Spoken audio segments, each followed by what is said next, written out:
દેડિયાપાડાના ધારાસભ્ય ચૈતર વસાવાના જન સમર્થનમાં સામાજિક સમર્થન સમાજનું સમર્થન માટે દેડિયાપાડા ખાતે આજે એક સંમેલન રાખવામાં આવ્યું હતું અને તમે જોઈ શકો છો કે સમાજ સ્વયંભૂ ઉમટી પડ્યો છે, કીડિયારું ઉભરાયું છે.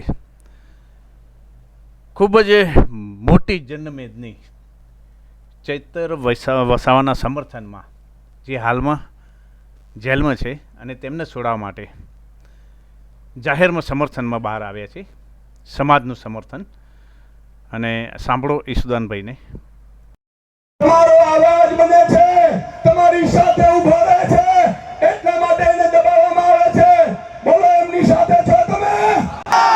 એમની સાથે છો? તો એટલે હું ખાતરી આપું છું કે છેક સુધી સુરાનભાઈ ગઢવી હોય, ગોપાલ ઇટાલિયા હોય, યુવરાજસિંહ હોય, મનોજ સોરઠિયા હોય કે ટીમ હોય, છેલ્લા શ્વાસ સુધી અમે તમારી સાથે છીએ સાહેબ. અને વધારે સમય જેલમાં નહીં રહેવાની આજે આમ આદમી પાર્ટીની 8 લોકોની મોટી વકીલોની ટીમો સુપ્રીમ કોર્ટ, હાઈકોર્ટ તમામ સ્તરે ગોઠવાઈ ગઈ છે. પણ તમારે એકતા રાખવાની છે. મેં કાલે સાંભળ્યું આદિવાસી સમાજમાં ભાગલા પાડવા માટે કેટલાક ભાજપના નેતાઓએ ષડયંત્ર રચ્યું છે. બરોબર કે નહીં? એવું કે છે કે આ લોકો ફસાવે છે. હવે એમને સજા તો અપાવડાવી દીધી, પણ હવે જીક જીલાતી નથી આ દ્રશ્ય જોઈને મિત્રો. અને એટલા માટે આજે આદિવાસી સમાજે એકતા બતાવી છે. છેલ્લે એક નારો બોલાવીશું જોરદાર. એ આપણા એકતાનો સંદેશ હશે. ન ગુજરાત પરંતુ દિલ્હી સુધી જવું છે.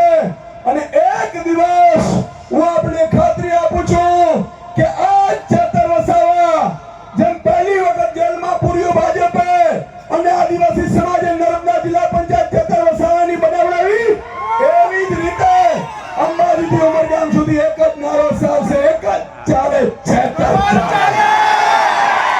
બોલો ભારત માતા કી જય. આદિવાસી ભગવાન બિરસા મુંડાના સંતાનો છીએ, પણ ભાજપ એક વખત નહીં, 2 વખત નહીં, 3 વખત ભગવાન બિરસા મુંડા